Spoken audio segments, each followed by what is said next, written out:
झारखंड में जारी सियासी संकट के बीच मुख्यमंत्री हेमंत सोरेन कई ऐतिहासिक फैसले ले रहे हैं। पुरानी पेंशन योजना लागू कर दी गई है, जिसके बाद तमाम कर्मचारी संघ मुख्यमंत्री हेमंत सोरेन के आवास के समक्ष होली दिवाली मनाते हुए नजर आ रहे थे। सबसे खास और महत्वपूर्ण बात आपको बता देंगे कि 1932 खतियान को लेकर कैबिनेट में मंजूरी दे दी गई है। इस वक्त हमारे साथ मौजूद है प्रदेश अध्यक्ष राजेश ठाकुर जी। हम इन्हीं से बात करते हैं कि 1932 खतियान को लेकर लगातार आंदोलन करते हुए नजर आ रहे थे लोग, अब जश्न मना रहे हैं, लेकिन दूसरी ओर कई लोग विरोध भी कर रहे हैं कि आखिर 1932 खतियान क्यों लागू होनी चाहिए, इससे कोल्हान जो है वो आधा जल जाएगा। देखिए, जब भी कोई क्रिया होती है तो उसकी प्रतिक्रिया होती है, और निश्चित रूप से कई सारी चीज़ें जब होती हैं वो एक बार में समाहित नहीं हो पाती है। अब जब कैबिनेट में फैसला हुआ है और उसके बाद जब हम लोग सदन में बैठेंगे और सदन में उस पर चर्चा होगी हमारे विधायकों के द्वारा, तो उस दौरान संशोधन लाए जाएंगे और कहा जाएगा कि ये वहाँ 32 नहीं 64 का सर्वे सेटलमेंट है, इसलिए इसमें संशोधन होना चाहिए।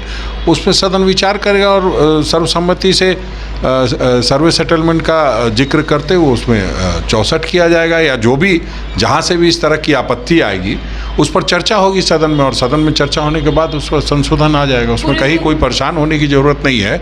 ये सही है कि पहली बार में इस सारी चीज़ों को देखा जाता है, लेकिन ठीक है, कैबिनेट में एक हमने लकीर खींच दी है कि ये 1932 का खतियान जो है यहाँ के झारखंडी जो लोग हैं उनके मूल भावनाओं के अनुकूल है। अब उसमें कहीं कोई ऐसे लोग हैं जो छूट जा रहे हैं तो निश्चित रूप से उन पर चर्चा करके वो सारी बात विधानसभा में चर्चा होगी। पूर्व मुख्यमंत्री मधु कोड़ा ने भी एक पीसी रखी थी। उन्होंने सीधे शब्दों में कहा है कि 1932 खतियान अगर लागू होगा तो सरकार और कांग्रेस के खिलाफ वो विरोध करेंगे, क्योंकि इससे आधा जो कोल्हान है, यानी कि उसमें तो जो 3 जिला आता है, लगभग 50 से 55 लाख जो लोग हैं वो प्रभावित हो जाएंगे, सरकार की तमाम योजनाओं से वो वंचित हो जाएंगे। निश्चित रूप से जनप्रतिनिधि हैं, जन आक्रोश स्वाभाविक है। राज्य के पूर्व मुख्यमंत्री रहे हैं, आदरणीय गीता कोरा जी हमारी कार्यकारी अध्यक्ष भी हैं और सांसद भी हैं वहाँ की, तो उनकी भावनाओं को बता रहे हैं। और निश्चित रूप से जब किसी के क्षेत्र के जनता की भावनाएं आहत होंगी तो निश्चित रूप से वो आक्रोश व्यक्त करेंगे, तो उसमें कोई नई बात नहीं है। उस पर हमारी चर्चा हुई है उनसे विस्तार से, और हमने कहा है कि जो भी है उस पर मुख्यमंत्री जी से चर्चा होगी। भारतीय जनता पार्टी अभी तक स्थिति स्पष्ट नहीं कर रही है कि 1932 खतियान के साथ है या फिर नहीं है। हालांकि दीपक प्रकाश ने सीधे शब्दों में कहा है कि सरकार जो है वो हड़बड़ी में ये डिसीजन ली है। नहीं तो जल्दीबाजी में नहीं ली है या जल्दीबाजी में ली है, ये वो कैसे समझ रहे हैं? इसको ये क्यों नहीं मानते कि भाई पिछले 20 वर्षों से ये मामला लटका हुआ था, तो देर हुई है हमारे ख्याल से। तो उनको क्यों जल्दीबाजी लग रही है, पता नहीं उनके मन में क्या चलता है। जब बैकड्रॉप लगा करके भारतीय जनता पार्टी की बैठक करते हैं, उसमें 1932 लोगों की भावनाओं को कहीं ना कहीं भंजाने के लिए आप लगाते हैं, और जब उनका काम हो जा रहा है तो आपको उससे विरोध है, या आप यूँ कहिए कि ना आप इधर हैं ना उधर हैं, बीच में खड़े हैं, तो बीच वालों की कोई जगह नहीं होती। गोड्डा सांसद निशिकांत दुबे ने भी एक ट्वीट किया है कि झारखंड में 1932 तो लागू हो गया है, लेकिन झारखंड सरकार के कई ऐसी मंत्री हैं जो अब मंत्री रहने लायक नहीं है, क्योंकि उनके पास 1932 नहीं है। 1956 की बात करेंगे तो उन्होंने कहा है कि मधुपुर और सरायकेला उड़ीसा और बंगाल का एक हिस्सा हुआ करता था। तो ये ज़रूर है कि तमाम जो मंत्री है उसमें झारखंड के स्वास्थ्य मंत्री बन्ना गुप्ता भी शामिल है, जोभा मांझी भी है, चंपई सोरेन भी है, हफीजुल भी है। नहीं तो उनको इतनी चिंता है तो पहले जो ये 6 सांसद भारतीय जनता पार्टी के हैं वो पहले इस्तीफा दे दे। भागलपुर से आकर के चुनाव लड़ कर के सांसद बने हैं और सारी चीज़ें हैं, तो वो आकर के इस्तीफा दे करके तब ये बात करेंगे तो अच्छा लगेगा। अभी ये शोभा नहीं देता। और वो क्या बोलते हैं उनकी बात को बहुत गंभीरता से लेने की ज़रूरत नहीं है।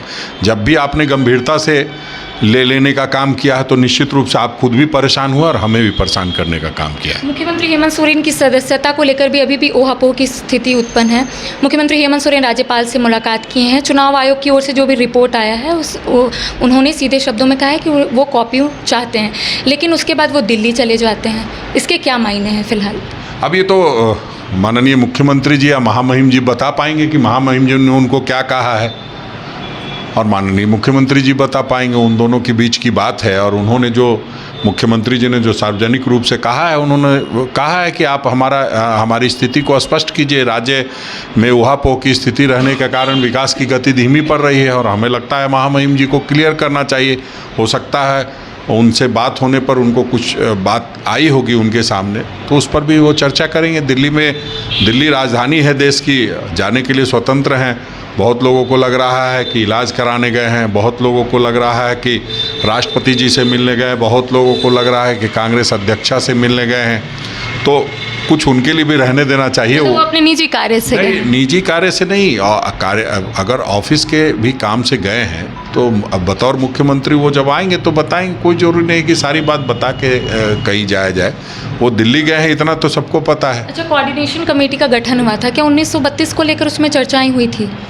नहीं, कोऑर्डिनेशन कमेटी की बैठक में तो कोऑर्डिनेशन कमेटी की बैठक से पहले, अभी तो कोऑर्डिनेशन कमेटी बनी है, उससे पहले लगातार इस पर चर्चा होती रही है। ऐसे तो बिना चर्चा के कोई पास कर देगा, वो चर्चा होती रही है। ये सही है कि उन्होंने जो बात कही है आदरणीय मधु कोरा जी ने, तो वो बात पूरी तरह से पुष्ट नहीं हो पाई होगी।